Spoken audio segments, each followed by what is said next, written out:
a escola inclusiva, um olhar para a diferenciação, né? Um olhar para o diferente.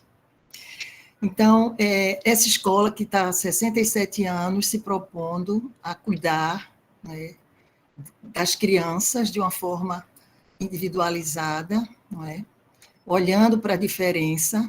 Olhar para a diferença não é novidade para o Instituto Capibaribe, foi nesse mote que a escola se organizou e se fundou com Paulo Freire, não é? E para essa conversa de hoje, nós chamamos Tassiana Spinelli Fernandes, que é uma mãe da escola, mãe de estudantes do Capibaribe, não é? Também servidora pública, e o psicólogo Miguel Pinheiro Gomes, que é sócio do CPPL e também associado ao CPP, não é? Maria vai fazer a intermediação, não é, dessa conversa, e a gente espera que seja muito proveitosa e que nos ajude a pensar a escola para o desafio que o tempo está colocando para todos nós. Então, boa noite a todos, bem-vindos, bem-vindas. Eu passo a palavra para Maria conduzir a reunião. Boa noite, gente. Essa é a primeira reunião geral, né? A gente fez as reuniões por segmentos, e a ideia é que a gente possa, ao longo desse ano, fazer alguns encontros com vocês para discutir temas diversos, temas do interesse da gente, né? E achamos que era oportuno começar falando de inclusão, seria um bom mote para a gente se encontrar. E antes de passar a palavra para a Tassiana, para Miguel, a gente destacou algumas questões da forma como o Capibaribe enxerga essa temática, né? E eu vou compartilhar com vocês alguns slides aqui para nortear essa conversa. Depois a gente passa a palavra para a Tassiana e para Miguel, né? A gente pensou em chamar uma família que está diretamente implicada com essa temática da inclusão, porque vive na sua história, então a gente achou que essa questão do lugar de fala era um aspecto importante a ser apresentado aqui na conversa. Tassiana vai fazer uma fala dirigida, em seguida Miguel, e depois a gente abre para o debate, para uma conversa. A ideia é que, de fato, seja uma quarta de conversa, né? Que a gente possa compartilhar. Eu vou ficar acompanhando as observações no chat, mas a ideia mesmo é que a gente abra o microfone e que a gente possa trocar, certo? Vou compartilhar com vocês aqui, deixa eu só montar, alguns pontos que a gente queria começar apresentando essa temática. Eita, peraí. Deixa eu primeiro compartilhar a guia, porque a pessoa muito tempo fazendo isso, mas aqui a acolá ainda se atrapalha com os recursos. Pronto. Deixa eu ver se vocês veem minha guia. Estão vendo, gente? Vou para outra tela e quando eu for para lá também não vou ficar... Agora sim. Pronto, então tá. Maria, você precisa compartilhar outra guia. Peraí, eu estou na guia errada, é? Sim. Peraí. É isso, é o Alcântara que está me dizendo, né? Peraí. Eu vou interromper o compartilhamento, tá? Peraí. Só um minuto. Problemas técnicos.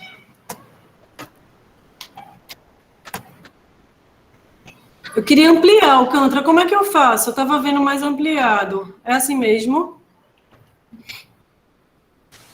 Quando você compartilhar o da guia, todo mundo vai ver no formato da tela normal. Peraí.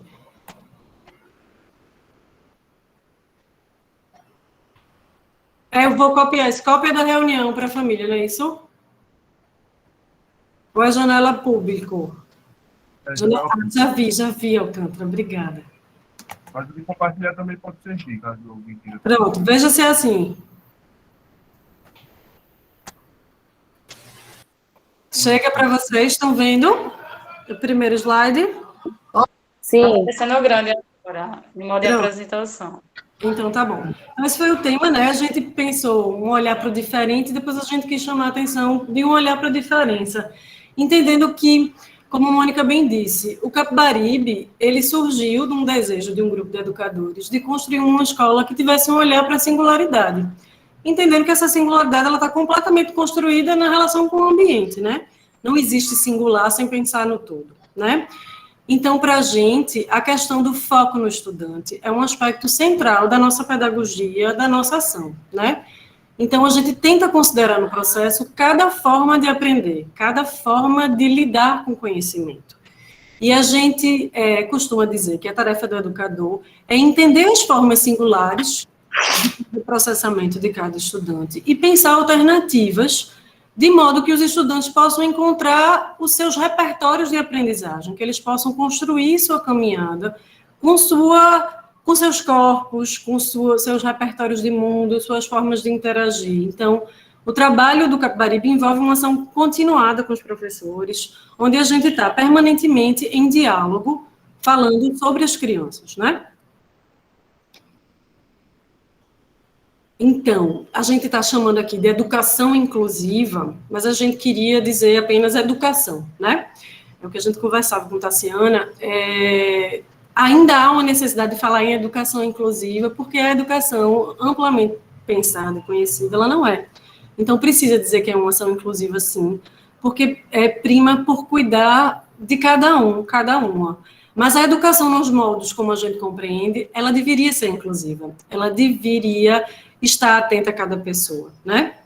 Então, para a gente, a educação inclusiva, ela visa atender as demandas específicas de aprendizagem de cada estudante, e primando pela não segregação das crianças e dos adolescentes também, porque é um público que a gente acompanha, acolhendo as crianças e os adolescentes nas suas salas específicas.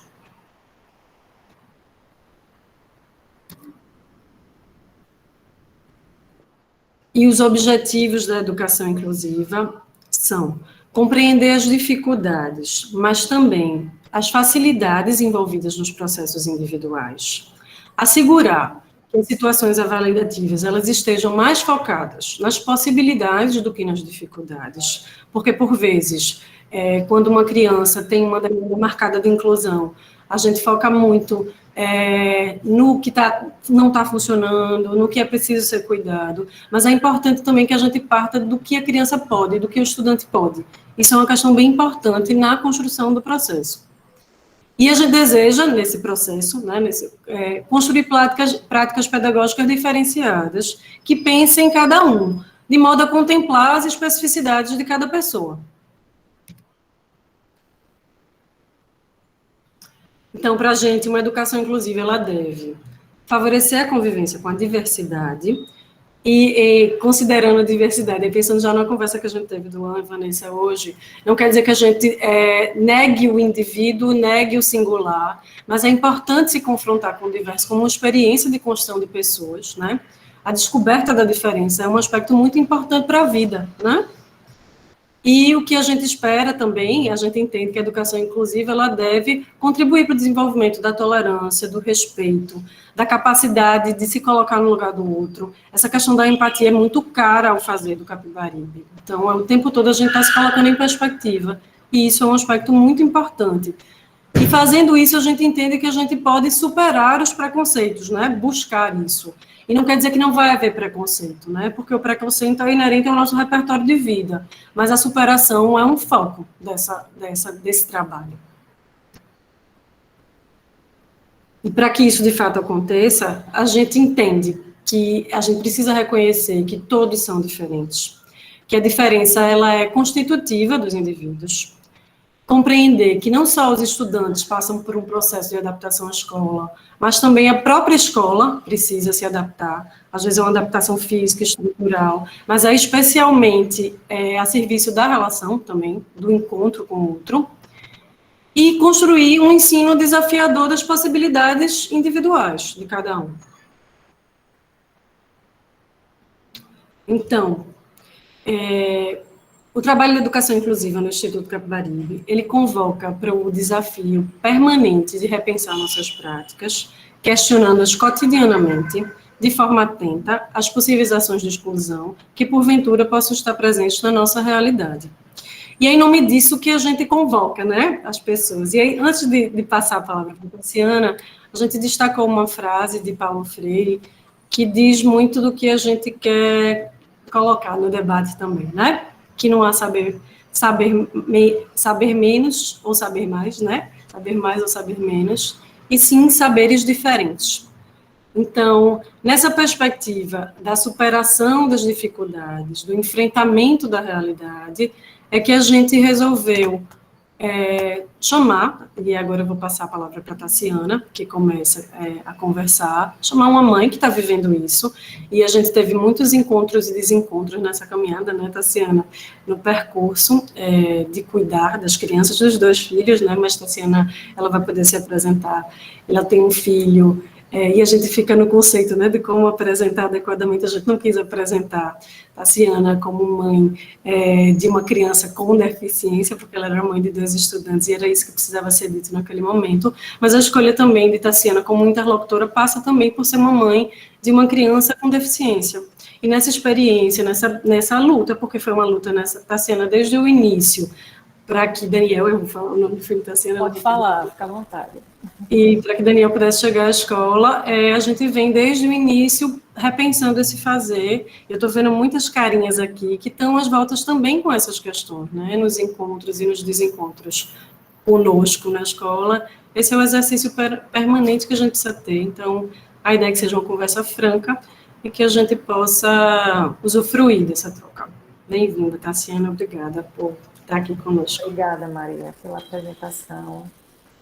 Boa noite a todos. Eu sou uma mulher branca, eu tenho cabelos escuros, compridos, eles estão presos, e eu estou usando um óculos verde claro e batom vermelho, uma camisa rosa clara.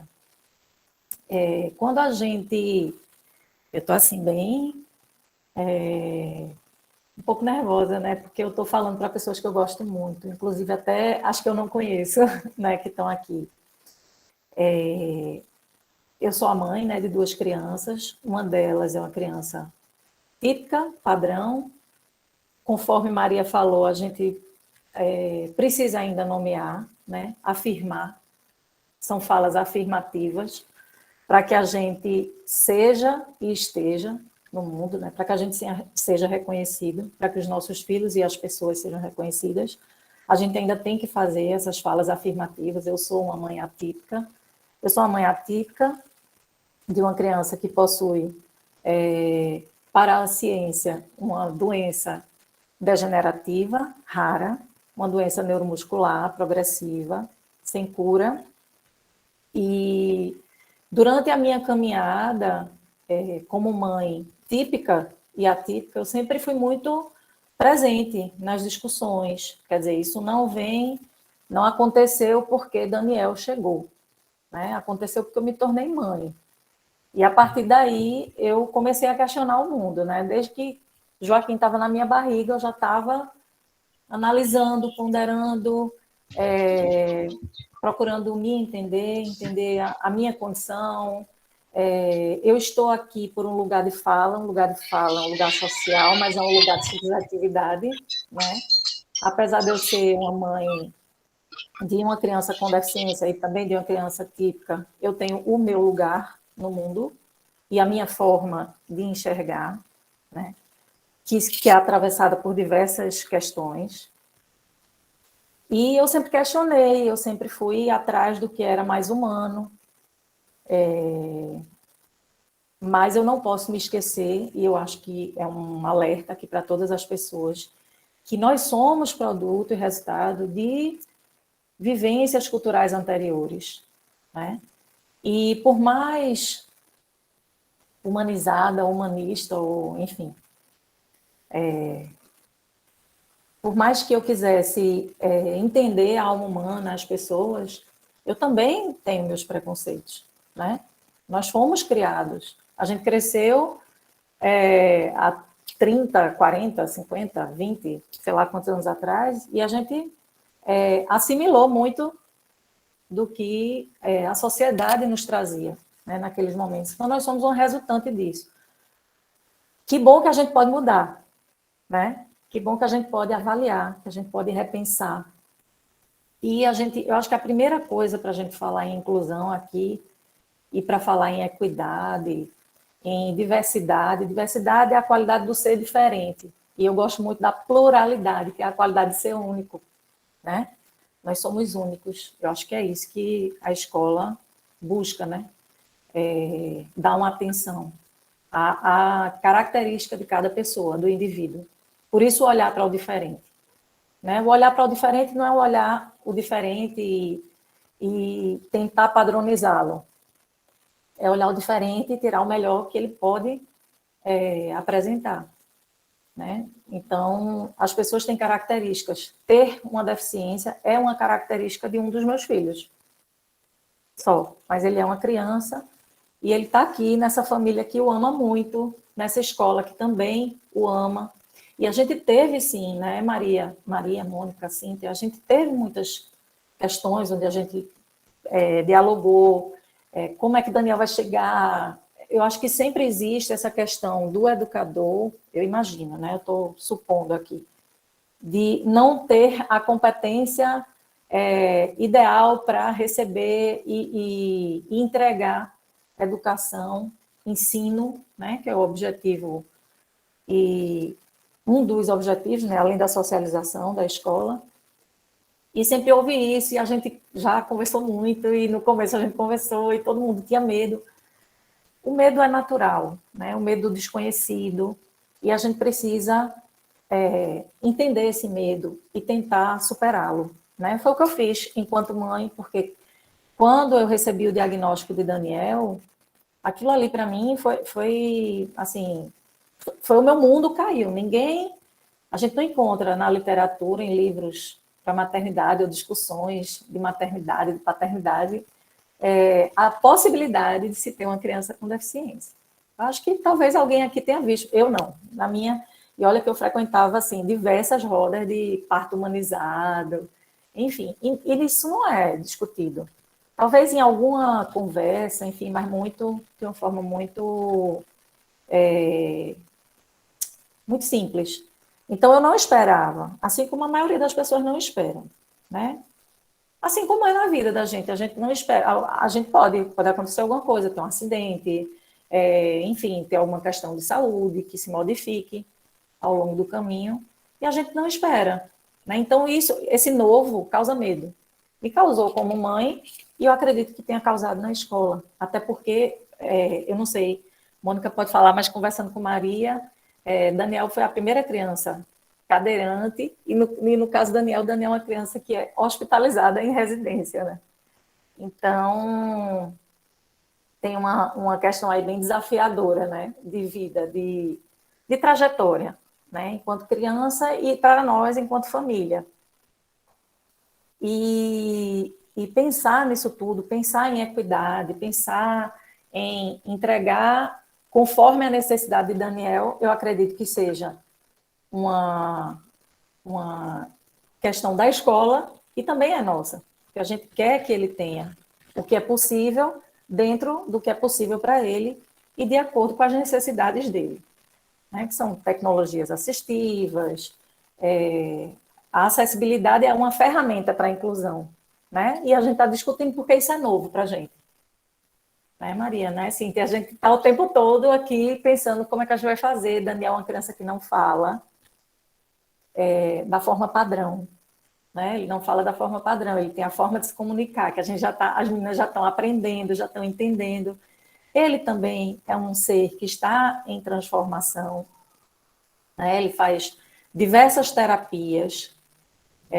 Essa questão da saúde também, de focar apenas na saúde, nas terapias, é algo que no começo, para mim, foi apresentado como a única possibilidade, né, para cultivar esse ser humano, e que ao longo do tempo, com aprendizado e conforme todas as vivências que a gente teve, a gente foi vendo, eu e Gabriel, que não era só isso, né? Não era só o foco naquele diagnóstico, era o foco naquela pessoa. É certo que no começo, Daniel tem uma questão muito desafiadora, né, que é a AME do tipo 1, e foi muito desafiador para a gente, assim, aprender diversas coisas bem diferentes, bem divergentes da maternidade habitual, da maternidade típica. Então, a gente teve que aprender manobras de salvamento, a gente teve que aprender procedimentos invasivos. Eu não sou da área de saúde, nem Gabriel. Então, muita coisa era muito chocante para a gente, coisas que a gente, inclusive, lutava contra, né? Na época de Joaquim, bebezinho, e com Daniel eram necessárias para a vida dele. E a gente aprendeu muito, tendo que se reconstruir, repensar as formas de existir. E existem muitas formas de existir. O que a gente tem que pensar é justamente nisso, em acolher e proporcionar o pertencimento a essas formas de existir. Né? Então, a partir da nossa vivência, das nossas lutas, porque foram muitas, porque eu aqui não sei mensurar quantas vezes eu precisei salvar a vida do meu filho, a gente foi se desconstruindo também, né? Então, é uma questão assim de olhar, no caso de Daniel, o que a ciência tem a nosso favor e o que a nossa humanidade tem para complementar, né? Negar não é o caminho, né? O caminho para incluir é colocar todo mundo junto. Entender as características de cada pessoa e aproximá-las de todos, né? Isso é incluir, isso é o que eu imagino que a escola não está pronta, né? Estou falando aqui como mãe, fazendo uma análise, a escola não está pronta. Eu também não estou, enquanto mãe. Então, diversas vezes eu mesma fui capacitista com meu filho. E eu não sou aqui melhor do que ninguém, do que nenhuma mãe. Eu apenas tenho uma experiência diferente, posso colaborar com todos, com os pais, com as mães, com as professoras, mas incluir para mim, parte do princípio da gente entender quais são os nossos preconceitos também. Quais são as nossas ideias em relação aos seres humanos. A partir do momento que a gente entende, e isso não é fruto, não é porque fulano é mais estudioso, ou fulano é mais, busca mais, são vivências, são atravessadas por diversas vertentes, né? São diversos nortes, né? Tem a questão da busca, tem a questão da oportunidade, dos desafios das barreiras físicas, comportamentais, que a gente encontra no caminho, de cansar de lutar também, mas também de se reerguer, porque vale muito mais a pena continuar e mostrar para o mundo que existem outras formas de existir, né? E de entender que ser humano é um ato contínuo. Ainda bem que eu não estou mais no mesmo lugar que eu estava quando eu tive Joaquim. Eu disse a Maria, eu tomei várias pílulas vermelhas, né, da Matrix. Eu tomava antes a azul. E aí eu fui tomando, né, à medida que os desafios se colocavam à minha frente, as outras, né, as pílulas da verdade, da verdade naquele momento, né, porque daqui para amanhã ou daqui a alguns anos talvez eu esteja pensando diferente e as coisas mudaram. E eu acredito muito que a escola de hoje é a escola que vai reverberar e vai mudar o mundo lá na frente. Né? Então, as coisas que a gente viveu na escola, por isso que a gente ainda tem tanto preconceito. Na nossa época, eu vou fazer 40 anos, eu não tinha colegas com deficiência. Então, levar Daniel para a escola, além de ser um direito dele, porque a gente também tem que falar nisso, mesmo que eu não quisesse, ele tem esse direito, enquanto ser humano, é também uma afronta, porque eu quero que ele vá mesmo, e eu quero que as pessoas vejam que ele existe. E eu quero que ele colabore, porque ele não está ali como ser passivo. Ele está ali para colaborar. E ele também não está ali para simplesmente incomodar ou simplesmente alguém olhar e dizer assim, poxa, graças a Deus que meu filho não está na cadeira de rodas. Ele está ali para mostrar que ele é tão importante quanto qualquer outra pessoa, né? Assim como o Joaquim também, que está fazendo aniversário hoje, inclusive. Fez 9 anos. Assim, e todos nós somos, né? Todos nós somos importantes.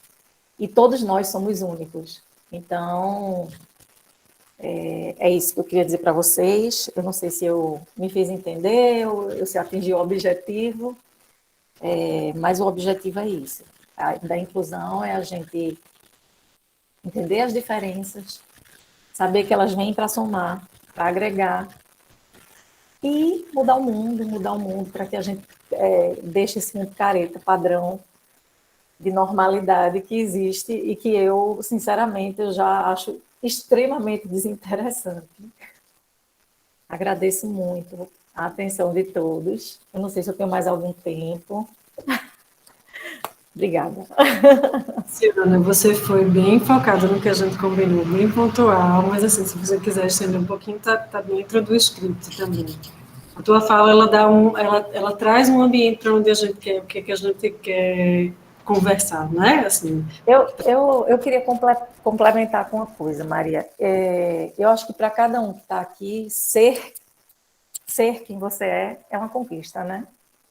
É muito difícil ficar escondendo ou, enfim, fazer uma frente e se camuflar, né? Camuflar não é a ideia.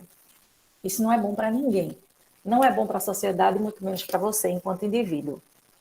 Então, eu acredito e quero dialogar nesse sentido aqui com todos presentes e estou à disposição para debater. Eu participo dos 2 grupos, né, de sala. Sou muito feliz em compartilhar assim, a vida escolar dos meus filhos com os pais que estão nos grupos que eu participo. Sou muito feliz mesmo, assim, aprendo demais. E é isso, é a gente ser o que é uma conquista, né? É uma conquista e ter um olhar escolar da escola para consigo no que se é, sem dúvida nenhuma, é o aspecto mais inclusivo que poderia existir na formação de uma sociedade. E você traz uma coisa muito preciosa para a gente, Tassiana, que é o lugar da experiência, né? A gente estuda, a gente tem teorias que fundamentam o nosso fazer, mas a gente está o tempo todo buscando o encontro. Então, quando a gente diz que cada pessoa é única, isso não é da boca para fora, né? A gente tenta entender cada ser, cada recorte e cada momento. Então, a potência da tua fala, Tassiana, é porque está atravessada de experiência, está atravessada de sentido, né? Então, eu estou vendo os comentários no chat, mas é isso que mobiliza, é disso que a gente quer falar, né? Eu vou passar a palavra para Miguel, que é um parceiro da escola, é um grande interlocutor. O contato que a gente tem com o Miguel, da oportunidade dele acompanhar alguns estudantes da escola, né? Um olhar sempre muito atento, cuidadoso. E foi por isso que a gente te chamou, Miguel. E as tuas especialidades e tudo que tu sabes, eu vou deixar para que você mesmo se apresente, mas é desse lugar de quem há um tempo vem cuidando de pessoas, né, de crianças, de adolescentes, de seres humanos, e que tem uma escuta muito atenta e respeitosa. Então, foi por isso que a gente te convidou. Eu vou deixar que você se apresente da forma como você julga importante, tá certo? Olá, Maria. Obrigado aí pela apresentação. Sou Miguel, sou psicólogo, psicanalista, enfim, trabalho aí com crianças há muito tempo. Agradeço a Maria o convite, mas estendo aí o agradecimento a todo mundo da escola que eu estou vendo aqui, Ana, Vera, Mônica, Maristela, o povo todo aí que eu conheço e convivo. E, enfim, é até difícil falar depois de sua fala, viu, Tassiana? Porque a sua fala é uma fala muito encarnada, né? Encarnada nesse sentido de alguém que está vivendo a experiência na pele num lugar completamente diferente do meu, que é de um suposto especialista. Assim, no meu caso, não necessariamente especialista na inclusão de pessoas com algum tipo de problema de mobilidade ou visual, embora eu acabe atendendo isso, mas tendo um olhar mais atento, né, até pela instituição da qual eu faço parte, CPPL, para pessoas com problemas no desenvolvimento global, né? É assim que a gente chamava isso há 20 anos, né? E hoje está tudo englobado dentro de uma mesma categorização, que seriam os transtornos do espectro do autismo, né? Então, esse é o público com quem eu mais trabalho, embora, enfim, trabalho também com crianças e com adultos, etc, etc, etc. Mas é desse lado de um suposto especialista. Eu digo suposto porque ninguém é mais especialista numa criança do que o pai e a mãe da criança, né?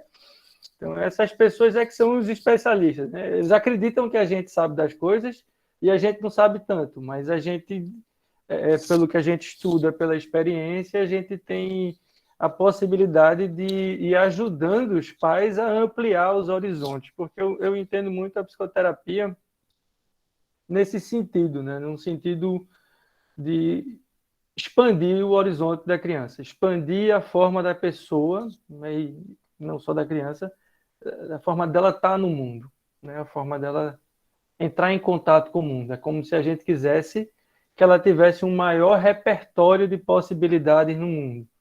Não é que a gente vai direcionar qual é o que a gente quer que a criança faça, o que a pessoa faça.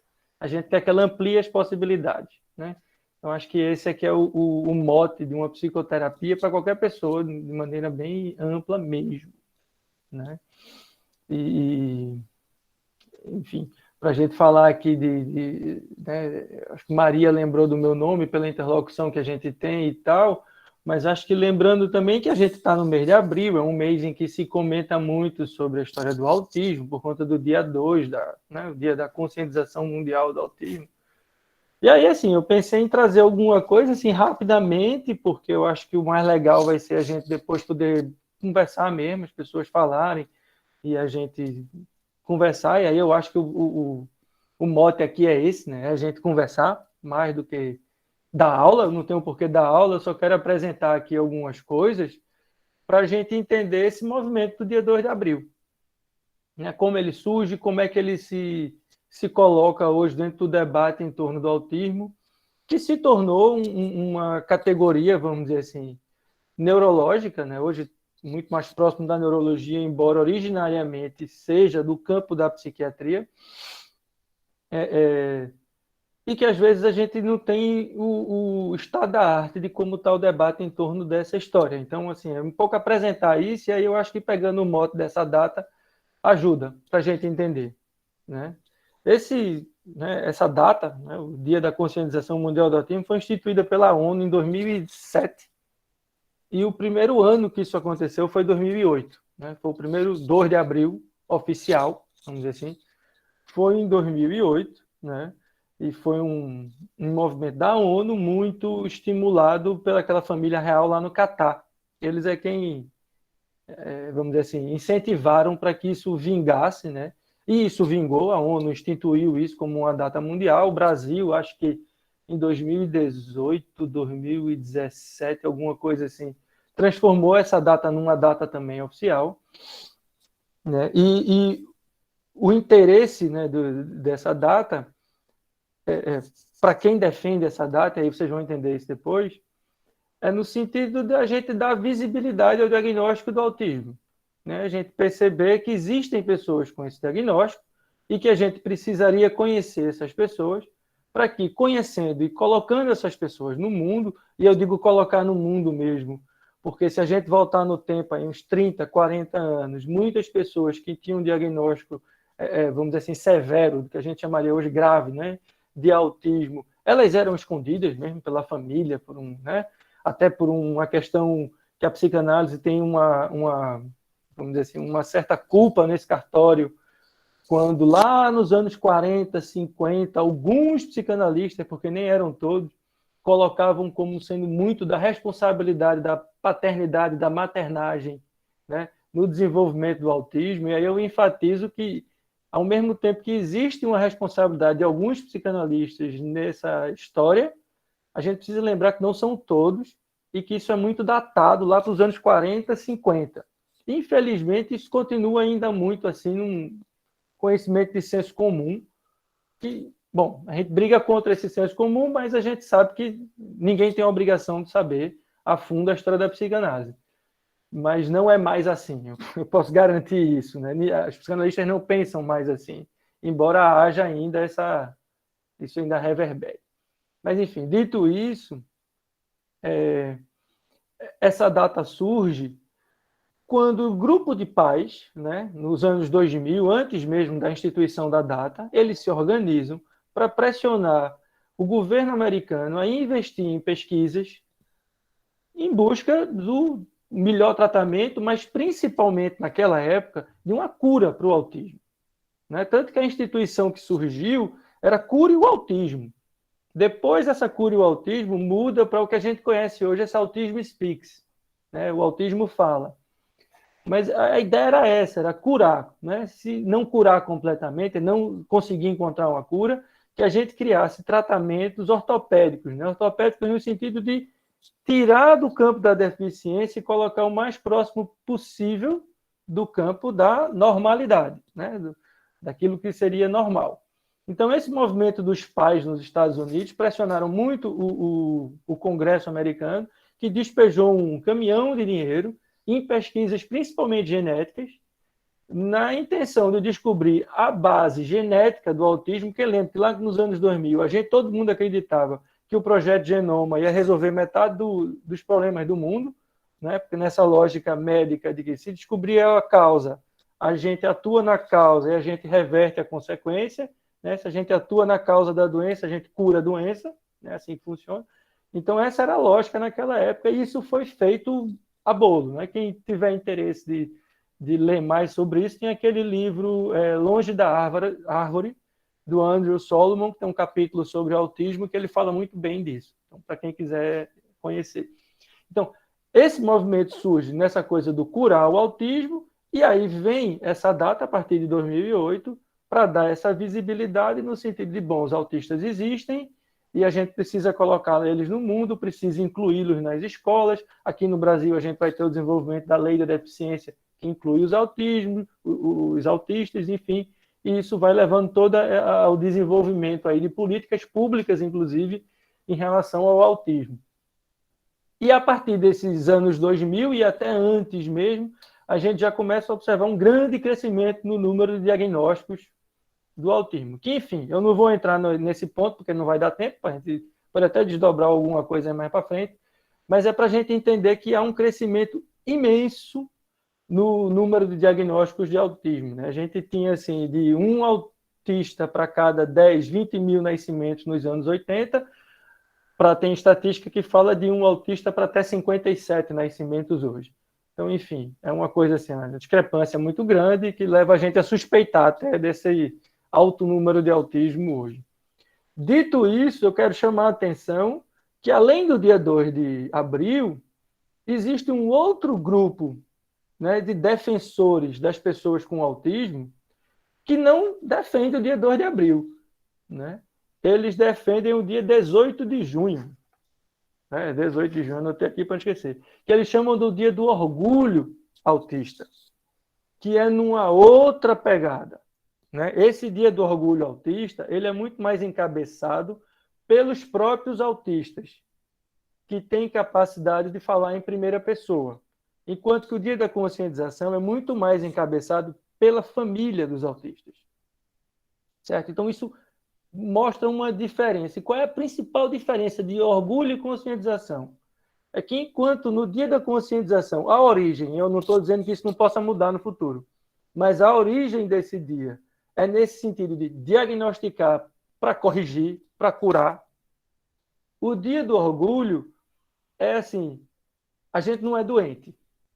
Eles dizem, nós não somos doentes, nós não temos um problema, nós somos diferentes. Nós somos neurodiversos. Né? O dia do orgulho, que inclusive é anterior ao dia da conscientização, o primeiro dia do orgulho é de 2005, também nos Estados Unidos, ele vem com essa ideia de, não me venha fazer um tratamento para me corrigir porque eu não estou doente. Eu sou diferente. E aí eles usam esse termo neurodiverso, que aí eles englobariam, como o Solomon faz no livro dele, os canhotos, os dislexos, os surdos, os esquizofrênicos, os pródigos, todas as pessoas que, por alguma questão, estão dentro de um campo que é fora da tipicidade, como se costuma falar hoje. Não é um típico, não é uma pessoa típica, para a gente tirar a palavra normal. Não é uma pessoa típica, é uma pessoa diferente. E aí, né, eles dizem, bom, a gente não tem um problema a ser corrigido, a gente é diferente. E aí a gente pode fazer 1000 analogias, né? O movimento dos surdos, por exemplo, que aqui em Recife é bem forte, né? Quem conhece, sabe, ali no Shopping Boa Vista, eles se encontram com frequência e tal. Existe um movimento dos surdos que é muito forte, que eles não querem um implante coclear, por exemplo. É que talvez assim a gente ache, não, nasceu com um problema de surdez, faz o implante para a pessoa poder ouvir. Os surdos dizem, não, por quê? Quem está dizendo que ouvir é o normal? Por que não pode ser surdo? Né? Qual é o problema em ser surdo? Ser surdo não é um defeito, é uma diferença. Né? A pessoa que nasce surdo ou tem algum problema de surdez, muitas vezes desenvolve outras capacidades, né? Outras habilidades sensoriais e tal, que a gente não tem, que eu mesmo não tenho. Né? Minha irmã fala de um professor dela, talvez alguém conheça, o saudoso Roberto Aguiar, na Universidade Federal, que ele reconhecia as pessoas pela passada. As pessoas andando, ele dizia quem era. Sabe? Então, enfim, o que esse movimento do orgulho faz é sair dessa lógica de que existe algo que está errado que tem que ser consertado e entrar nessa lógica da diferença, da diversidade, que eu acho que acaba sendo muito mais rico para o campo pedagógico, né? Porque aí a gente vai trabalhar com não só uma conscientização sobre essas pessoas, mas um entendimento que não existe uma norma a ser seguida, existe uma diversidade e que os próprios autistas aí da primeira pessoa, né, do Dia do Orgulho, eles dizem assim, a diversidade é importante para o mundo. Né? Eles dizem, se a gente, por exemplo, a gente sabe que isso no Brasil não é possível, mas hoje, né, em alguns países poderia ser. Né? Eles dizem isso, não sou nem eu. Eles dizem o seguinte, se de repente a gente consegue descobrir que existe um exame intrauterino que diga que uma criança que vai nascer vai ter autismo, as pessoas vão lá e vão abortar para não ter um filho autista. Porque elas vão entender que o autista vai nascer com algum problema. E aí eles dizem, então vocês estão querendo me matar. Vocês são contra a diversidade. Claro que isso é discutível, a gente pode, enfim, conversar um pouco sobre isso e tal, mas é nesse sentido que eles dizem, isso está errado. A gente é importante para o mundo. E aí eles têm, claro, que uma perspectiva bem mais ampla do autismo, né, como uma diferença que englobaria esse número muito alto de diagnósticos que a gente tem hoje. Né? Algumas pessoas aí, como Anthony Hopkins, Daryl Hannah, Bill Gates, Steve Jobs, até Messi já se falou como sendo pessoas que estariam dentro do espectro do autismo, dentro dessa perspectiva de uma diversidade. E aí também eu quero dizer que, então isso são as pessoas de autodesenvolvimento. Não necessariamente. Né? Não necessariamente. A gente tem muitos autistas que falam em primeira pessoa, e quem quiser procurar aí pela internet vai encontrar muito relato de autistas em primeira pessoa. Em português nem tanto, mas em inglês tem muita coisa, em que eles, quando falam da própria vida, muitos deles, quando eram crianças, não falavam, não eram verbais. A própria Temple Grandin, que é uma autista super famosa, dá palestra, constrói coisas lá em zootecnia, que ela trabalha com isso e tal, ela até os 11, 12 anos não dava um pio, não falava. Né? E ela hoje fala pelos cotovelos, quem quiser pode ver naquele TED Talk, ela dá palestra e tal. Né? Então, não são só as pessoas muito desenvolvidas, tem outras. E é claro que essa coisa do autismo de alto funcionamento é sempre uma linha que alguém traceja no chão. E isso serve para qualquer problema psiquiátrico. Né? Em algum momento, a comunidade científica ou a comunidade dos membros daquele problema, no autismo aconteceu muito isso, vão definir o que é patológico e o que não é patológico. Um exemplo simples aqui. Até os anos 60, começo dos anos 70, homossexualidade era patológico. Era uma doença. Por uma pressão do movimento, apagaram a linha, esticaram a linha e tiraram. Agora não é mais. Né? Porque esses diagnósticos mudam. Então, o diagnóstico do autismo, inclusive, está dentro desse rol. Né? Muitas crianças que hoje são diagnosticadas com autismo, ou dentro do transtorno do espectro do autismo, nos anos 80 não eram. Nos anos 90 não eram. Nos anos 2000 não eram. E hoje são. Né? E o que eu estou querendo dizer com isso é que pode ser que no futuro isso mude. Aliás, pode ser não. Eu acho provável que mude, inclusive. Sabe? No futuro, num próximo DSM da vida, a gente mude essa classificação. Porque as classificações psiquiátricas, e o autismo se inclui ainda como uma classificação psiquiátrica, embora seja muito tratado por neurologistas, é um transtorno que, embora você tenha indícios aqui e acolá, você não tem um marcador biológico que diga aqui tem um autismo. A gente não tem. É um diagnóstico clínico, que a gente vai ver pela clínica. Não tem um exame de sangue, um exame genético que determine. Né?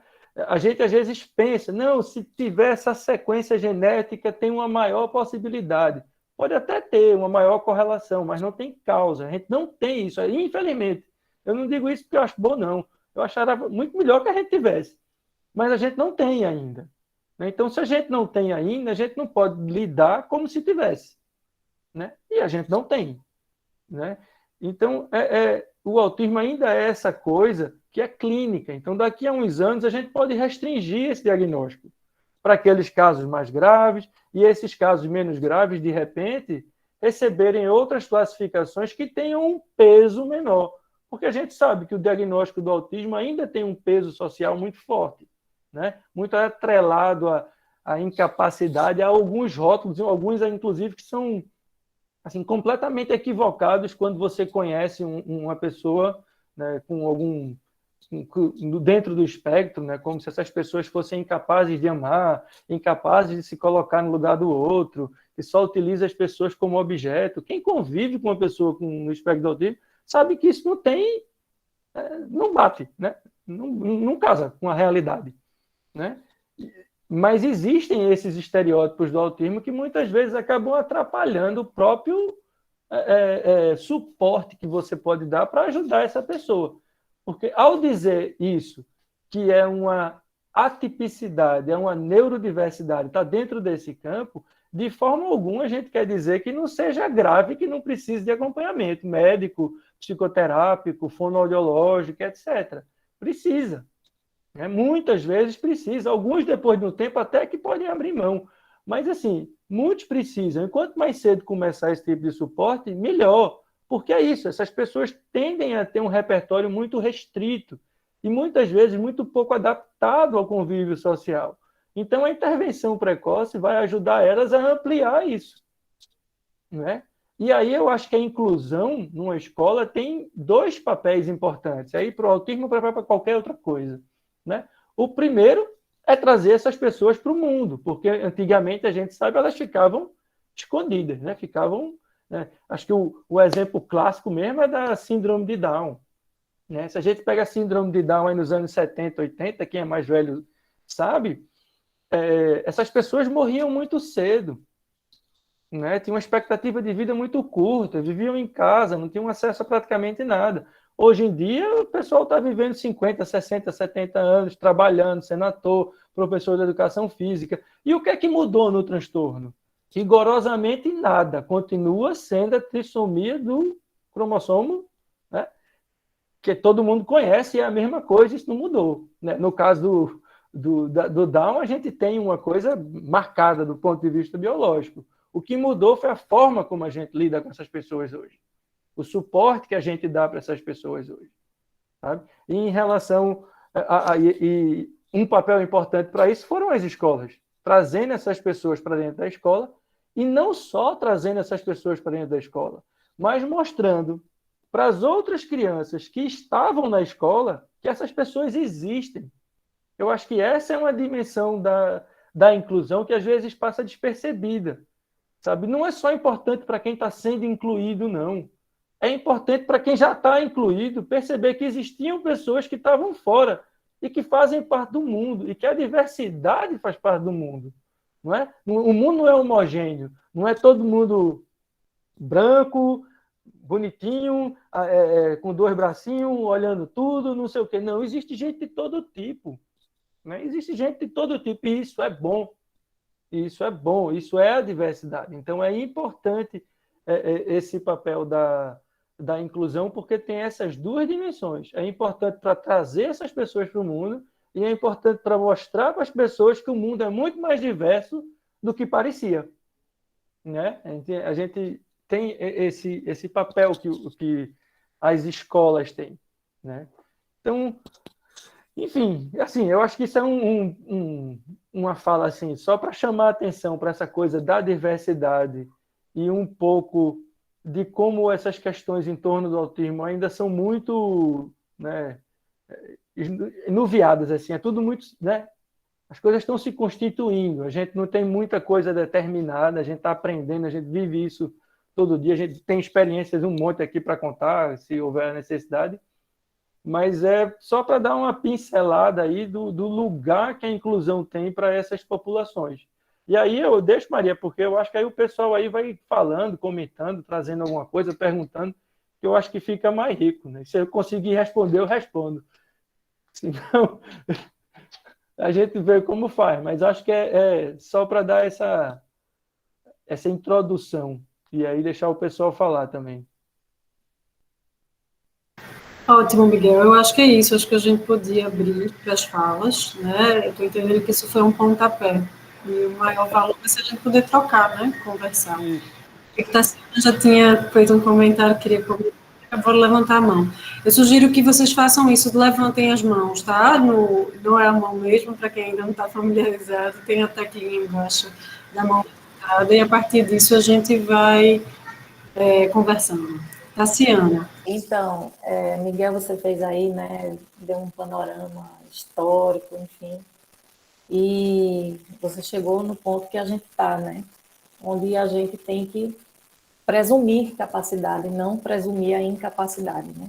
Presumir a falta de capacidade é capacitismo, é um preconceito em relação à pessoa com deficiência. Então é isso, né, houve uma evolução do mundo, ele não é o mundo ideal ainda, né. Eu até escrevi aqui, a gente tem que acabar com essa história de normalidade, não existe normalidade em lugar nenhum, nem na tipicidade, nem na atipicidade, inclusive um diagnóstico que existe para uma criança pode se dar de uma forma totalmente diferente em outra, né, o desenvolvimento daquela criança. E eu queria fazer uma reflexão aqui para todo mundo presente, que eu acho que nós somos pessoas privilegiadas, não só do ponto de vista socioeconômico, mas também de acesso à leitura e informação. E eu acho que cada pessoa aqui, dentro da sua profissão, dentro do seu existir no mundo, pode abrir portas por dentro. Eu estou dentro. Como é que eu faço para incluir quem está fora? Eu vou lá e abro a porta. Do alto da minha tipicidade ou normalidade. Então, são essas pequenas revoluções, essas ações muito mínimas nos diversos ambientes profissionais, sei lá, em qualquer lugar, na rua, no supermercado, na sua empresa, na instituição onde você trabalha, na comunidade que você está inserida. São elas que fazem a diferença para a inclusão. Presumir capacidade e abrir, se eu estou dentro, eu abro a porta para alguém entrar. É isso que é importante. Aí eu queria lembrar aqui a frase de uma mulher com deficiência, que era surdo-cega, Helen Keller, onde ela diz assim, eu tenho o desejo de realizar uma tarefa importante na vida, mas meu primeiro dever está em realizar humildes coisas como se fossem grandes e nobres. A cada pequeno passo que a gente der aqui dentro da escola, enquanto não é só para os profissionais, não é só para vocês que fazem o Instituto Capibaribe, é para todos os pais que estão aqui presentes, sabe? É para o pai que estranha um pouco o coleguinha, apesar que, assim, a minha vivência é muito feliz, né? Eu não estou falando isso num lugar de ressentimento, não, eu sou muito feliz. Eu também, Jaqueline, sou muito feliz nos grupos que eu estou, né, na escola. Mas se existe alguma dúvida em relação à deficiência, ou algum medo, ou alguma repulsa, sei lá, não sei a palavra, é abrir esse coração, essa cabeça para receber essa pessoa, é abrir a porta para ela, sabe?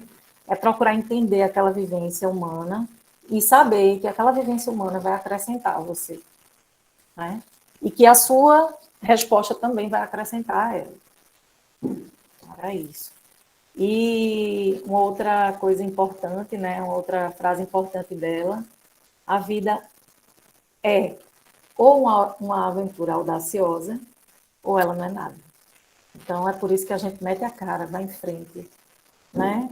E estamos aqui, né? Para compartilhar, para crescer juntos.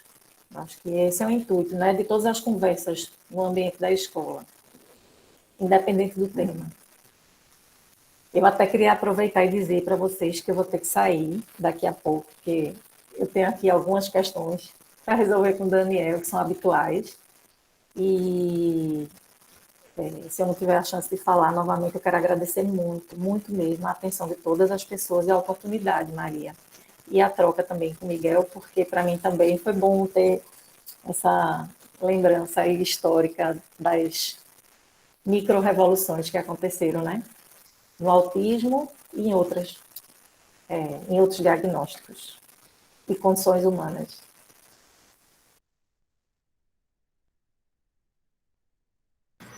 Cassiane, se você precisar sair, fique tranquila. E a gente agradece também. Mônica. Veja, eu queria pegar um pedacinho da fala de Miguel e da fala de Tassiana, né? Chamar a atenção para o seguinte: esse grande esforço de inclusão que vem dos grupos que estão excluídos, né? Na verdade, parece que vai beneficiar só o grupo dos que estavam excluídos. E não é verdade, não é? O grande beneficiário dessa inclusão são os típicos. Acho que aprender a conviver com o diferente, né? Saber que o mundo, né? Trazer essas pessoas para o mundo, como o Miguel falou, e fazer com que essas crianças tenham possibilidade de conviver dentro de sua sala ou na sala ao lado, com meninos que têm umas dificuldades específicas, é muito enriquecedor como pessoa, né? E aí eu acho que a frase que Tassiana usou, ser humano é um ato contínuo. Então, eu acho que a presença dessas crianças na escola, né, é um exercício de construção de humanidade, sabe? É trabalhar a sensibilidade das pessoas. Então, eu acho que o ganho é coletivo, não tem ganha mais nem ganha menos. Eu acho que precisam estar no convívio das outras crianças, dos outros adolescentes, e quem se enriquece somos todos, todos. Inclusive os professores também, que aprendem a conviver com o que antes era impossível, né, a gente imaginar, até como fruto de toda uma concepção que foi historicamente construída, não é? De que a gente não teria condições de tratar desses meninos, de cuidar desses meninos, porque era preciso que fosse toda uma preparação, quando a gente sabe que é possível, sim. É só a gente se ocupar completamente e não parar de se debruçar sobre as questões de cada um, e que as diferenças, às vezes, são tão pequenas de um para o outro. Aí você vai numa gradação do típico até o mais comprometido, em pequenas gradações, e que você vai ter que se debruçar e descobrir como atingir, como cuidar, como desenvolver, não é? Então, É isso, eu gostei muito de ser humano é um ato contínuo.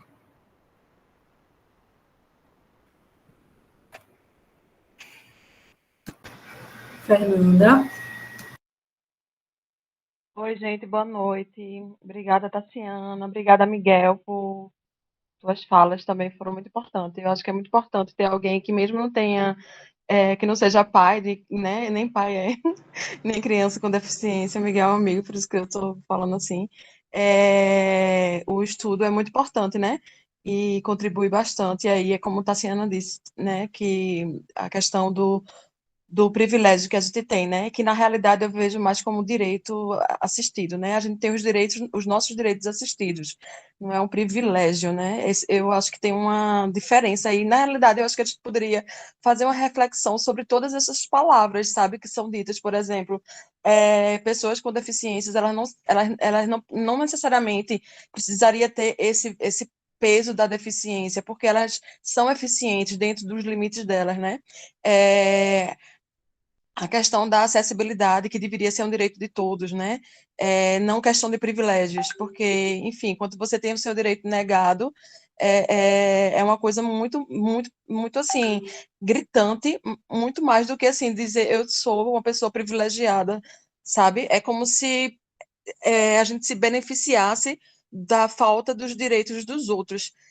Mas é só reflexões que, enfim, a gente fala isso, repete, e termina não pensando que o outro não tem o direito, né? Isso é muito grave, isso é muito sério, e assim, não só pessoas com deficiência que não têm, que têm os seus direitos negados, mas também como as pessoas mais velhas, as pessoas idosas, né, que estão à mercê de cair no meio da rua por conta de uma calçada, que a gente sabe que, enfim, a acessibilidade na nossa cidade é deficiente, né? Na realidade, essa sociedade é deficiente, ela não é uma sociedade inclusiva, ela não inclui as pessoas divergentes, né, do padrão, né? Porque, enfim, a sociedade é feita a partir desse padrão, que é branco, hétero, rico e tem todos os seus direitos assistidos.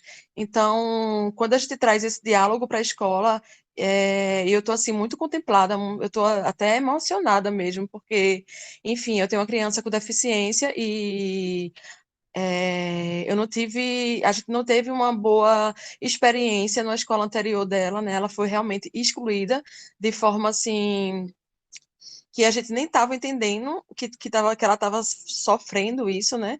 Mas que com o tempo a gente foi assimilando, né? Com tanta leitura, com tanta troca, a gente foi entendendo que ela sofreu isso e me sinto muito bem recebida pelo Capibaribe e acho que esse tema ele é necessário se fazer presente, é necessário para que as crianças também convivam com essa diversidade, porque assim, imagina criarmos um urbanista dentro de uma escola que pense que aquela calçada não seja eficiente para pessoas como o seu colega da escola, entendeu? Porque essas pessoas existem, né? Então, é isso, é só mesmo para tentar contribuir, agradecer e parabenizar aí pela iniciativa. Tassiana. É porque eu gosto, né, desse tema aí. Aí você falou, Nanda, agora, em relação aos próximos profissionais, né, que a gente vai ter no mundo, e é o que Mônica falou, vai beneficiar toda a sociedade, né? Todos nós aqui, as pessoas que puderam explanar, de uma certa forma ou de outra, falaram isso, mas é isso mesmo. Vai sair um futuro urbanista, vai sair um futuro advogado, vai sair um futuro médico, vai sair um futuro biólogo, vai sair um futuro psicólogo, vai sair um futuro, enfim, todas as outras profissões. E se vocês pararem para pensar, vão sair os futuros arquitetos, urbanistas, engenheiros, e a gente hoje não tem, né, apartamentos acessíveis. Apartamentos estão cada vez menores, sob a desculpa econômica, né, do metro quadrado, enfim, especulações e tudo mais. E eu fiz até essa reflexão, assim, na minha vida. Quando a gente veio para a nossa casa, eu nem pensava nisso, né? Eu não pensava. Na nossa casa tem escada. Jamais eu cogitei, né? Tassiana de 12 anos atrás, certo? Tassiana de hoje não concorda com esse termo, é o termo de um professor da Universidade da Bahia. Ele é professor de dança, ele é uma pessoa com deficiência, ele teve... Eita, agora me esqueci. Depois eu lembro. E ele é cadeirante, ele é professor de dança, e ele faz espetáculos, e ele é um doutor, né, em dança, e ele criou esse termo, a bipedia compulsória. Por que eu tenho que achar que todo mundo vai ser bípede, andante, sabe? E eu achava isso, eu era essa pessoa da bipedia compulsória. Na minha casa tem escada e eu achava linda, assim, eu pensava, ai meu Deus, que linda essa escada e tal, né? E eu não pensava que eu poderia ter um filho cadeirante, né? Meu filho hoje, quando ele era bem pequenininho, porque ele é imenso, ele tem 6 anos, mas ele tem tamanho de 12, a gente trazia muito ele aqui para cima, porque era fácil carregar, né? Agora não, sabe? Então, a escola tem esse papel, realmente, de formar esse cidadão, que lá na frente vai ser o arquiteto, o engenheiro urbanista, o advogado ou qualquer outra coisa, o dançarino, e de entender que... Vem cá, se tu tomar aqui o remédio. Que existe vida, né? Vem cá, se tu tomar o remédio. Dentro das limitações. Maria, você está com o microfone aberto. Maria Rogers. Então, é isso mesmo.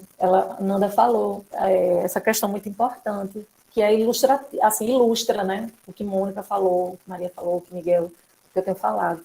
A gente está formando a sociedade daqui a 20 anos, 30. E são esses profissionais com um olhar inclusivo e totalmente diferenciado do olhar que nós mesmos tivemos, que vão mudar a sociedade. Obrigada, gente. Marcela está com a mão levantada, mas eu queria fazer um comentário, Marcela, sobre o lugar de Fernanda como mãe também de adolescente, né? Porque essas questões, elas vão se complexificando à medida também que as pessoas vão crescendo, amadurecendo. Hoje mesmo estávamos, eu, Mônica e Leda, mediando situações onde, chamando a atenção de alguns típicos para o cuidado com as pessoas, eu ia dizer especial não se diz mais, né, minha gente, porque todos são especiais, mas um adolescente que tinha uma questão, que precisava ser visto em sua diferença e respeitado, e foi uma relação desigual. Foi uma experiência muito interessante, a gente entrou a serviço do interdito, tentando dar nome às coisas e deixar claro o que estava se passando ali, mas também convocando para pensar, né, o uso de internet, o uso de celular, tudo isso que vai se ampliando na relação. Então, esse tema, e o tema da educação, né, assim, de novo, a gente fala de educação inclusiva porque é uma necessidade afirmativa falar sobre isso, mas o encontro com o outro é uma experiência que vai se ampliando e se complexificando ao longo da vida, e requer que a gente esteja muito atento, por isso que a gente fala superação de preconceito, né, porque eles existem, e a gente tem que estar manejando o tempo todo a construção de sentido de tudo, né. Marcelo, eu passei na tua frente, vice Marcelo, mas é a tua vez. Menor problema, Maria. Se comentou sobre a Temple Grandin, sei lá, eu sou pai de um adolescente agora que ele é atípico, ele é um autista de suporte leve, vamos dizer assim, mas quando a gente descobriu, estava naquela coisa de diagnóstico que a gente nunca descobre, na verdade, mas teve uma vontade absurda de tentar entender o porquê, né? A origem, de onde vem e tal, e Miguel falou um pouco disso lá. E aí você vai buscando literaturas e diferentes teorias, e o da Temple foi o que mais me encantou, assim, por ser ela uma autista que se torna uma cientista, uma pesquisadora, e ela quer entender também a condição dela, e ela começa a fazer, tem um livro dela que ela começa a fazer, que eu acho isso muito bonito, na verdade. Ela começa a fazer exames de tomografias de cérebros de pessoas atípicas. E, na verdade, a teoria que ela coloca para o mundo é que essas pessoas elas tiveram uma estrutura neural diferente do que é comum, mas o cérebro delas buscou alternativas dentro da rede neural, da possibilidades infinitas dessa rede neural. E aquilo me bateu muito forte, assim, e vem me batendo e sempre volta, quando o Joaquim mostra alguns toques, me dá alguns toques de vida mesmo, que me fazem enxergar as coisas de outras maneiras, assim. Então, é muito importante a gente, enquanto humanidade, estar percebendo o desastre que a gente é enquanto espécie e de que forma a gente precisa de alternativas para se manter junto com outras espécies nesse mundo, né? E vem esses integrantes da nossa espécie. Tá bom, papai, eu leio para você.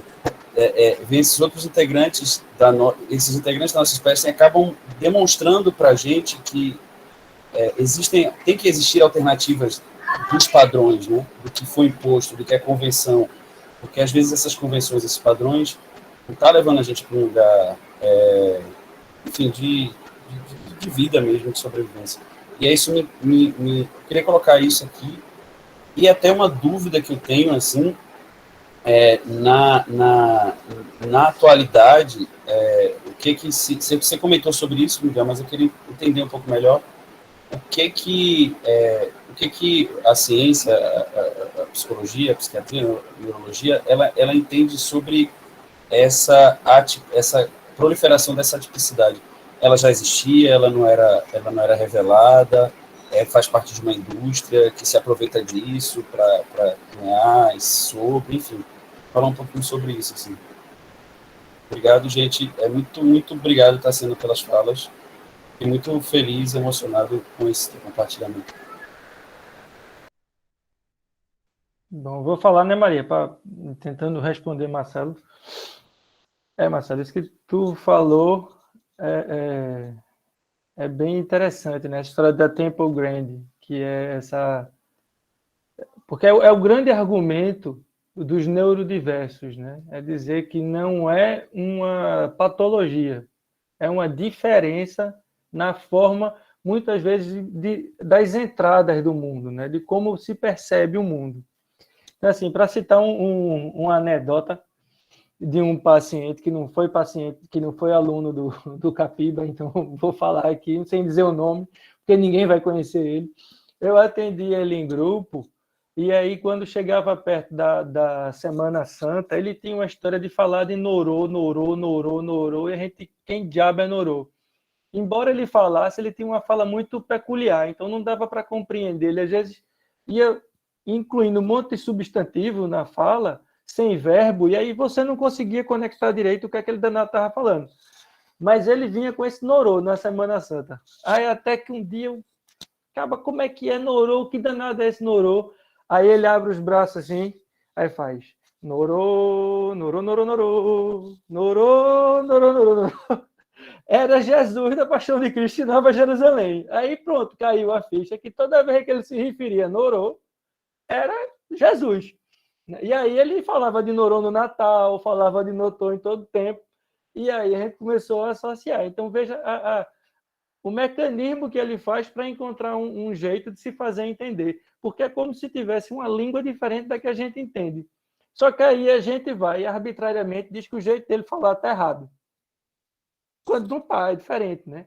Tem outra situação do Tito Mukhopadhyay, é um indiano. Ele é autista, né? Está dentro do espectro, mora hoje nos Estados Unidos, mas é indiano, não sei o quê, e ele hoje escreve poesias, e ele tem uma fala muito ruim, ele fala muito mal, praticamente não fala, e é poeta. Os poemas dele estão no Facebook, Tito Mukhopadhyay. Mukhopadhyay da forma mais complicada que vocês imaginarem, porque o nome dele é indiano. E aí ele tem uma coisa que apresentam para ele um tigre e pedem para ele dizer o que é, um bonequinho de um tigre. E ele se enrola, não consegue, demora um tempo até que ele diz, tigre. Demora um tempo assim, uns 30 segundos, tigre. E aí o entrevistador vai lá, isso é um livro de entrevista com ele, pergunta, mas como é que você chegou nesse tigre? Por que demorou tanto para dizer tigre? E aí ele vai dizendo, né, as associações que ele faz. Animal, quadrúpede, da savana, listrado, não é zebra. tigre, né? Então, veja, ele acerta. Agora, ele não faz associação direta que ele faz um percurso que vai pelas negativas, né? Enquanto a gente vai pelo positivo, tigre, né, um animal amarelo, preto listrado, ele vai excluindo as possibilidades para chegar no conceito de tigre. Então, é esse caminho meio diferente, vamos dizer assim, que essas pessoas e outras, né, os dislexos, canhotos, aquilo tudo que o Longe da Árvore traz, que é um livro fantástico, para chegar no que é, né? E ele acerta, só que do jeito muito peculiar, e que a gente precisa ter essa capacidade de entender que isso é uma diferença e não um problema. Em relação a essa proliferação do autismo, isso é um case, né? Isso é um case. Eu posso lhe dizer o seguinte, uma coisa que foi importante nisso foi o DSM-3, né, que é de 1980, né? Ele é o manual estatístico e diagnóstico psiquiátrico mais utilizado no mundo. É um instrumento norte-americano, não é ligado à ONU, é aos Estados Unidos. É diferente do CID, por exemplo, que é uma coisa da ONU, né, o DSM americano, e que é unicamente voltado para os transtornos mentais. No DSM-3, eles tiveram uma mudança de forma de fazer o manual, e nesse manual entrou aquilo que a gente conhece por medicina baseada em evidências. Então, eles deixaram de levar em consideração a percepção do sujeito, do paciente, em relação ao seu transtorno, ou mesmo não levam em consideração a origem, a causa do transtorno, mas, para dar uma classificação diagnóstica, eles levam em consideração aquilo que é manifesto. Então, foi aí que eles pegaram esses 3 pontos, né? A comunicação, o comportamento estereotipado, né? Essas grandes características do que a gente começa a entender aí do que é o autismo, para classificar o autismo. E quando vem em 94, que é feita uma reformulação do DSM, que foi liderada por um psiquiatra americano chamado Allen Francis, que tem um livro chamado De Volta ao Normal, para quem gosta do tema é muito interessante. Ele lidera a construção do DSM-4 em 94, e ele, junto com um grupo de trabalho, eles ampliam os critérios diagnósticos do autismo. Junto com essa ampliação, você vai ter uma maior oferta de serviço de atendimento para pessoas com diagnóstico de autismo, principalmente nos Estados Unidos, que leva com que, na perspectiva de Allen Francis, a partir de 94, pessoas que antes não estariam enquadradas no autismo passassem a ser enquadradas no autismo, porque nos Estados Unidos elas receberiam melhor suporte governamental de acompanhamento e tratamento do que se fosse classificado como, sei lá, deficiente mental, ou se fosse classificado como esquizofrênico e não sei o quê. O autismo dava uma maior cobertura por conta da pressão das famílias para o atendimento no autismo. Então, essas são duas situações que levaram a um aumento no número de diagnósticos. E aí esse padrão acaba se repetindo no mundo ocidental, principalmente. No mundo oriental, esse boom de autismo é bem menor do que no mundo ocidental. O que faz a gente suspeitar da universalidade do autismo enquanto uma categoria, vamos dizer assim, forte do ponto de vista científico, né? Porque se fosse forte, a gente teria uma certa homogeneidade no mundo inteiro, no número de casos. Como ocorre, por exemplo, com a esquizofrenia, que é um transtorno psiquiátrico, que o número de casos em todo o mundo ele é mais ou menos constante. Você encontra mais ou menos o mesmo percentual da população no mundo inteiro. Com o autismo, com TDAH, com transtorno bipolar infantil, isso muda muito de um lugar para o outro. Então, isso faz a gente entender que esses critérios diagnósticos são fracos, né? Porque não conseguem dar conta de tudo. Então, tem muita coisa em cima disso. E só para não deixar passar, agora em 2013 foi feito o DSM-5, e esse cara, Allen Francis, que foi que participou do 3, coordenou o 4, ele é um dos maiores críticos do 5. E ele diz, o 5 erra porque abriu ainda mais essa história do autismo. E ele pede desculpa nesse livro dele, Voltando ao Normal, porque ele se diz responsável, em parte, por ter permitido esse boom no diagnóstico de autismo, quando ele deixou os critérios se distenderem mais do que deveriam no 4. Sabe? Então, essa história que eu acho que é interessante, porque muitas vezes a gente pega esse manual classificatório DSM como se ele fosse uma espécie de bíblia em que o que está ali é o que é da psiquiatria. E não é. Aquilo ali é uma tentativa de encontrar um jeito, da melhor forma que a gente consegue falar sobre isso agora, mas é um documento fluido e nem deveria ser o único documento a ser considerado para você dar um diagnóstico. Muitas vezes os psiquiatras, no meu ponto de vista, de forma equivocada, eles pegam os critérios característicos, os critérios nosográficos do DSM, aplicam a pessoa, se encaixa, está dado o diagnóstico. E não deveria ser assim. O DSM é um instrumento, existem vários outros. A entrevista, a observação, né? O histórico, o contexto, esse monte de coisa que a gente tem que considerar para poder dar um diagnóstico. Para terminar, só dando um outro exemplo de como essas coisas são interessantes. Eu já dei aula, sou professor de História também, numa escola em Nova Descoberta. Para criança de 11 anos, né, quinta série, 10, 11, 12 anos, na época quinta série, né, agora sexto ano, de História. Então, imagina passar 2 horas, né, 2 aulas, 1h20, falando sobre Mesopotâmia para menino de 10 a 12 anos de idade. Era pauleira. Tinha um menino que não parava quieto dentro da cela. Corria, ele levantava, bagunçava, jogava bola, não sei o quê. Aí teve um dia eu me arretei e disse, fulano, senta aí na cadeira para assistir a aula, tu parece que estava amarrado em casa. Aí um coleguinha dele disse, professor, a mãe dele amarra ele mesmo em casa quando precisa sair para resolver alguma coisa, porque não tem com quem deixar. Aí eu digo, então levante e corra, meu filho, não fique mais sentado, não. Fique aí siricuteando. Mas é uma anedota assim, que se você pega uma criança dessa fazendo isso dentro de um consultório médico, num processo de diagnóstico, o cara vai dar um TDAH na lata. Na lata, se ele não tiver o cuidado de conhecer o que está acontecendo com o menino dentro de casa. Assim, são essas coisas que fazem a gente perceber que o DSM é um instrumento, e é um instrumento importante para a epidemiologia, para a gente poder conversar entre pessoas de vários lugares do mundo, para fazer política pública, mas não é o único. O problema é que muita gente toma o DSM como sendo o único, essencializa o DSM. E aí a gente tem o risco de cometer esses equívocos, sabe?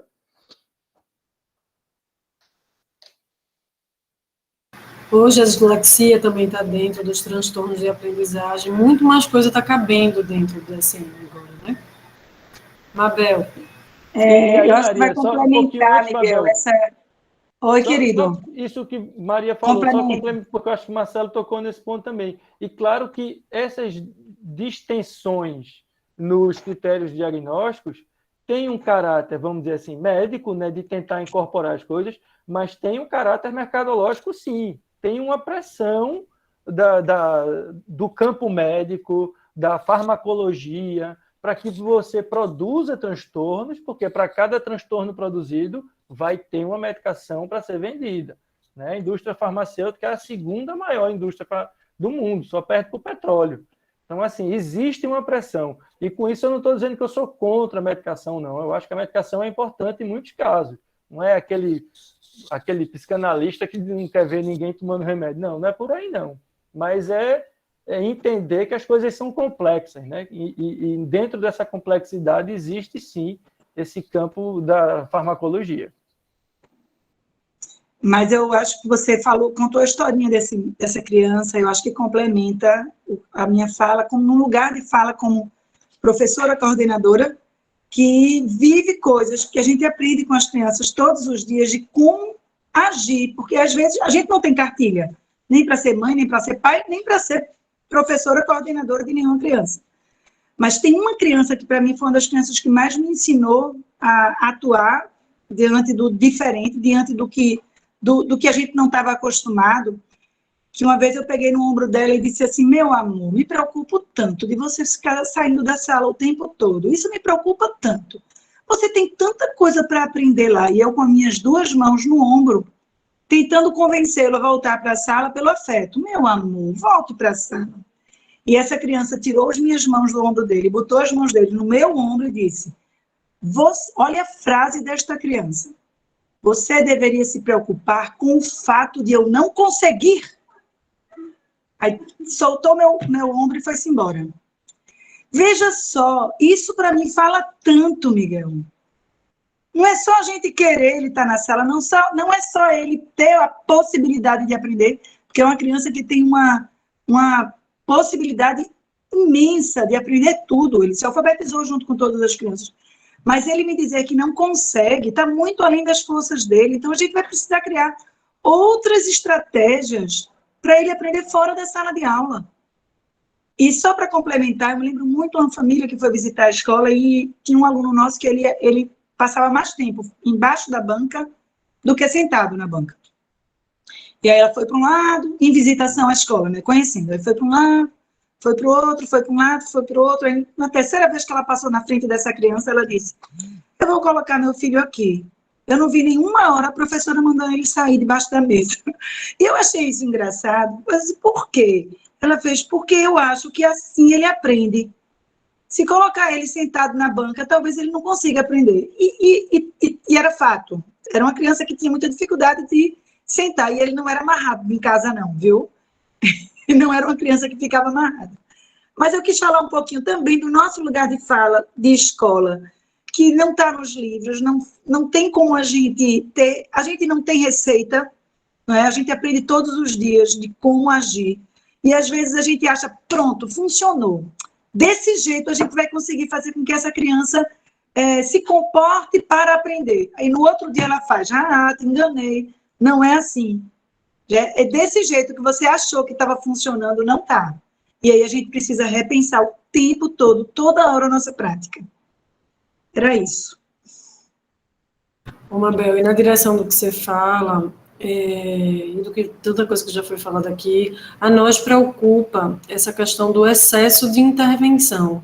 Porque se, por um lado, quanto antes isso chega, melhor para a criança, os estímulos necessários, que eu estava vendo ali uma discussão no chat, intervenção ou estimulação, se por um lado é muito importante que a gente cuide no tempo certo, né? No tempo onde a gente vai favorecer o desenvolvimento, a gente também precisa ficar muito atento à questão de não ir, porque a gente está acompanhando crianças mini executivos, né? Se a gente está como adultos exaustos de tantas coisas que a gente precisa fazer, essa perspectiva do cuidado e de salvar o futuro, porque é um pouco... Vamos aproveitar o tempo, né, sensível para poder cuidar. A gente dialoga com isso como verdade. De fato, é importante que as coisas sejam cuidadas no tempo adequado. Uma criança que está em processo de alfabetização e tantas outras coisas, tantos marcadores temporais de coisas que precisam ser cuidadas. Mas é muito importante que a gente observe também a perspectiva desse recado que essa criança dá, né, Mabel? Assim, de que a gente... Não é que a gente não intervém numa criança embaixo da mesa, mas isso precisa ser visto na medida do que faz sentido também. Não é um recurso para você vai lá e tira. E as estratégias demasiadamente intervencionistas, por vezes, elas invadem. A gente entende que crianças com limitações intelectuais ou com uma diversidade de recursos precisam de diretividade. A diretividade, ela é importante, ela é um recurso, mas ela não é um fim em si mesmo. E nessa perspectiva, né, do DS5, né, desses novos manuais, cada vez mais é apresentada uma forma de intervir, né? E isso é uma coisa que a gente tem tido cuidado nesse tempo, e sente necessidade de apontar, né? Porque um recurso que... Esse exemplo é bom, Mabel, que ora funciona, estratégia funcionou num tempo, daqui a outro tempo você vai precisar pensar outro recurso, porque é uma pessoa que está se modificando, que não vai se acomodar necessariamente ao que a gente quer, especialmente numa perspectiva que busca a construção da pessoa e da autonomia, que o sujeito se vire com a sua forma de atuar, né? Que ele dê conta dessas estratégias, quando o Miguel fala das estratégias de ação. Então, os recursos são os mais variados, a gente precisa saber ler.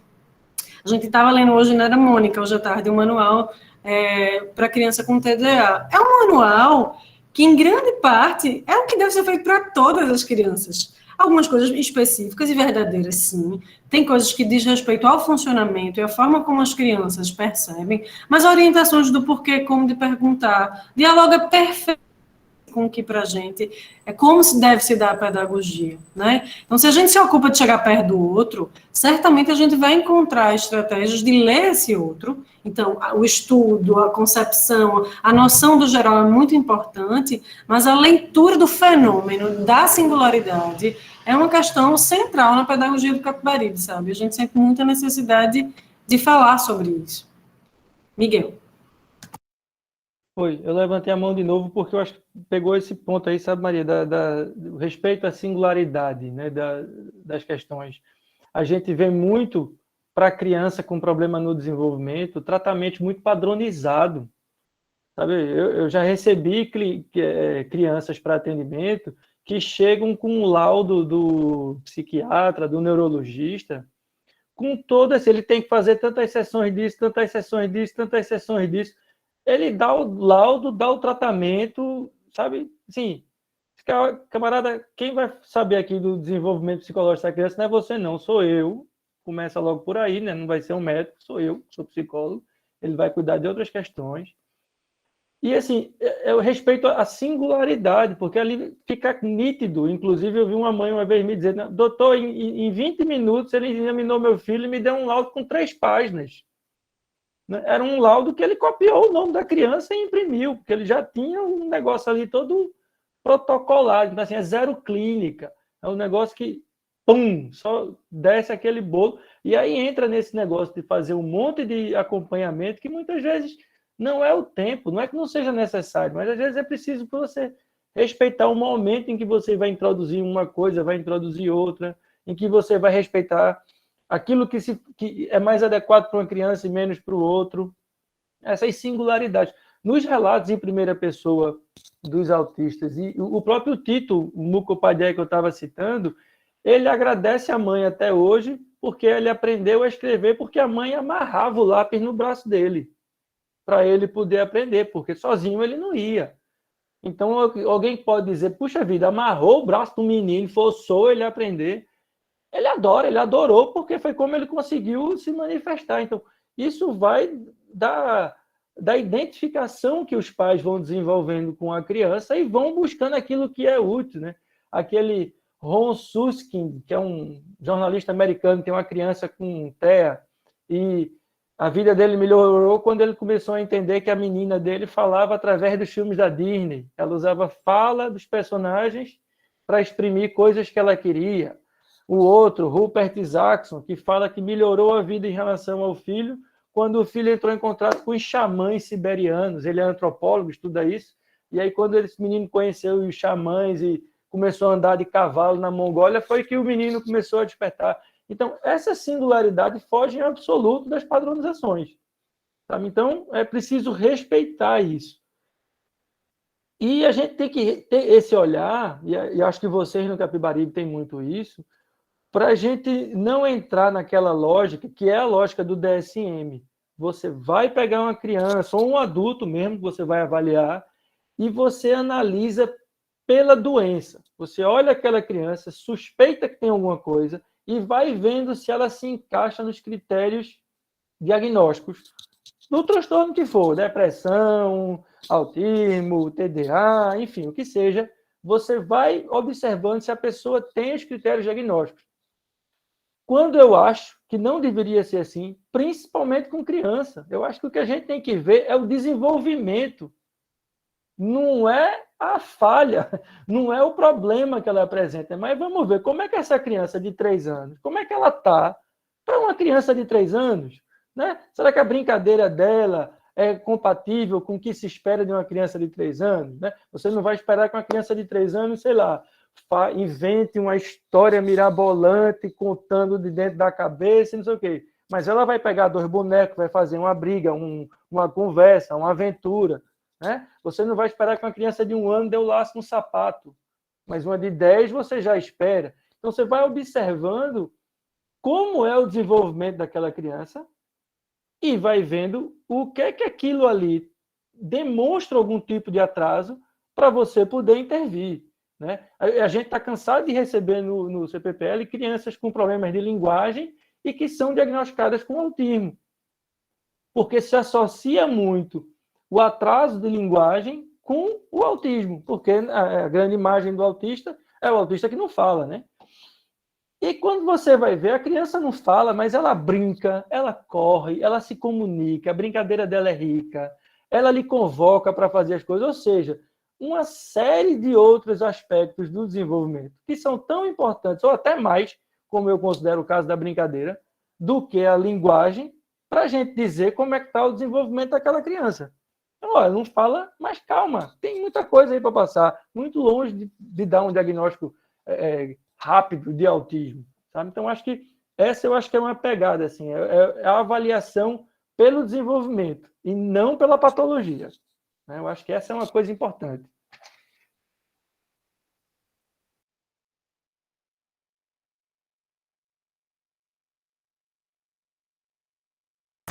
Gente, são 8h45. Eu acho que Miguel, nessa reta final, toca em aspectos que para a gente são muito caros, né? Que são importantes que a gente observe para que a gente cuide da melhor forma, né, das pessoas. É uma linha muito tênue, não negligenciar o que precisa ser visto, né? Reconhecer o que está posto, cuidar do que precisa ser cuidado, ao mesmo tempo não olhar, não tomar a pessoa pela falha, né? Não tomar a pessoa pela dificuldade. Então, volta ao início da conversa, também focando nas possibilidades, é nas possibilidades que a gente se conecta e que a gente consegue, de alguma forma, cuidar do que precisa ser cuidado, das vulnerabilidades, das fragilidades, enfim. Eu queria agradecer a presença de todos. A Tassiana já tinha agradecido no chat, a Miguel, né, por ter vindo aqui, e a todos vocês. Esperamos que ao longo desse ano a gente possa trazer outros temas, ou dar continuidade a esse mesmo também, porque é um tema que tem pano para manga, tem muitos desdobramentos disso. É isso. Mônica, você quer acrescentar alguma coisa? Agradecer, não é, a participação, agradecer a conversa, a participação da Tassiana, de Miguel e das pessoas que também estão aqui presentes. Acho que foi muito interessante, né? Acho que aponta a gente, reafirma, não é, o norte do Capibaribe. Eu acho que a gente sai mais animado desse encontro. Eu agradeço também o convite de vocês aí. Vocês, enfim, estou sempre disponível para esse colégio que eu gosto muito. Nanda me entregou aí dizendo que eu não tinha filho, porque é uma querida amiga e não tenho, mas se tivesse, estudava aí. E eu tenho afilhados aí, inclusive, diga-se de passagem, né? Então, eu queria dar um abraço aí para todo mundo que eu vi aqui depois, né? Nanda, Mabel, Betita, Rebeca, para o povo todo que eu estou vendo aqui e que eu conheço e que são muito caros. Gente, obrigada a todo mundo. Boa noite, né, Maria? Vamos... Isso, boa noite, gente. Fechando. Boa noite, tchau. Tchau. Boa noite.